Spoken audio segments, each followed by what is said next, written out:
Natalie, please welcome Tin. Ito na si Tin. Hi, Tin. Bumati ka muna, Tin.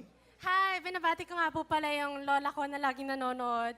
Tsaka yung mama ko sa bahay, yung mga kapatid ko, lalong-lalo na yung daddy ko na nasa Saudi. Hello, sana laging mag-ingat ka dyan, Dad. I love you. Okay, asan daddy mo sa Saudi? Anong trabaho niya? Telephone technician po siya. Oh, batiin mo, Dad. Ayan, oh. Hi, Daddy! Miss ka na namin. Ano bang tinapos mo? Tourism management po. Pangarap Saan? ko po maging flight attendant. Ganon. Apa. Pero ngayon, in love ka. Apa, sobra. Matagal na ba kayo? Apa, 2 years na po kami. 2? 2 years. 3 years na. Wow, congratulations, ha? Saan naman kayo nagkakilala? Kakilala po kami sa jeep. Sa jeep lang? Pero ganito po yung nangyari. Wala po akong alam, wala po akong idea kasi po tutulog po ako sa biyahe nun. Tapos Saan po, to? Saan papunta?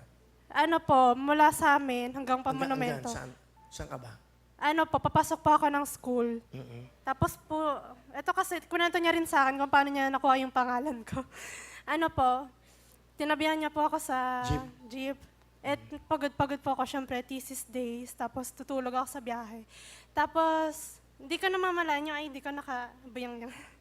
Nakita? Apo. Pangalan mo? Tapos ano, ewan ko kung anong technique niya. Tinandaan niya siguro. Tapos one day po may nag-chat sa akin. Mahilig ako maglaro ng mobile games noon. Tapos sa Facebook, gagawa ng chat. Tapos kala ko po ka-group ko siya, kaya in-accept ko. Pinansin ko. Tapos yun, kunento niya, nakasabay niya nga po ako sa jeep. Sige, pakilala mo na. Pinakikilala ko nga pala yung sobrang gwapang-gwapang mahal na mahal kong boyfriend, si Chris. Kamusta paring Will? Ang tagal na nating hindi pa nagkikita. Oo nga eh. Mabuti nakita rin tayo, pare. Oo nga eh. Okay. Ano ginagawa mo, Chris? Dati po akong flight attendant. Tapos ngayon, pares kaming naghanap ng trabaho para magkasama na kami. Sa isang airlines? Sa airline. Ano, local o international? Mas maganda kung international. Pero bakit ka huminto? Para makasama ko na siyang mag-apply. Para parehas kami. Yan. Wow, Chris. Pero ang gwapo ng boyfriend mo, ha? Iba, ha? Ikaw ba, nag-jeep kayo, nakita, anong technique mo? Paano mo siya sundan? Ayun nga, di tinandaan ko. Tapos nung pababa na kami, medyo nakalimutan ko. Di tinignan ko ulit. Ayun. Tapos tinext ko yung sarili ko, yung pangalan niya. Tinext ko sa sarili ko. Ayun. Tapos sinanap ko siya kinabukasan. Tapos nakita ko. Tapos ayun, minessage ko siya. Tapos naging magkaibigan kami. Tapos alam niyo yung naniniwala kayo sa sinasabing first love. Ako hindi. Kasi na-fall ako sa kanya nung pangalawang beses na kami nag-usap. So yung una, hindi pa? Nung una, hindi pa. Yung mga naging friends kami, mga 2 years, gano'n. Tapos nung parang naglalaro siya, may nasend siya sa akin, accidentally. Tapos yun, nakita ko siya ulit. Uy, sabi ko, may something yata dito ah. Tapos yun nga, kwentuhan, gano'n. Tapos na-realize ko, parang gusto ko i-pursue tong babaeng to, sabi ko. So? Ayun, tapos pinilit ko na siya na pumayag na ligawan ko siya. Pinilit ko rin siya na sagutin na ako. Pero alam ko naman na nagpapakipot lang siya eh. Chris, ano gusto mong sabihin, Kitin? Simple lang ang gusto kong, ang sasabihin ko sa kanya.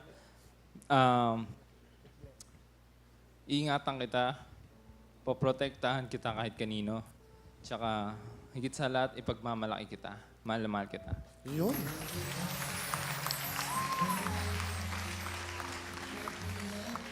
Grabe, ang ganda na sinabi mo. Ngayon ko lang nadinig yan, ha? Iingatan kita, poprotektahan kita, at ipagmamalaki kita. Hindi ko nasabi yun, ha? Pero lang, Tin, ano gusto mo sabihin kay Chris? Sobrang salamat kasi sobrang laki ng patience mo sa akin kahit medyo tapakin ako. Diyan ka lagi nagtitiis sa akin. Tapos lagi ka naghihintay nung OJT days ko. Kahit buong araw ka nasa lobby, ang init-init, doon ka na natutulog. Masabayan lang ako pagpasok tsaka pag-uwi. Kaya, thank you. Wala yun. I love you so much. I love you too. Nakaingit naman tong ano na to sa Willie Paul. Pwede ba ako maging contestant dito? Nakakaingit. Ang sarap sabihin ng mga ganyan, eh, no? Ang sarap ma-in love, eh, no? Ang sarap ma-in love, no?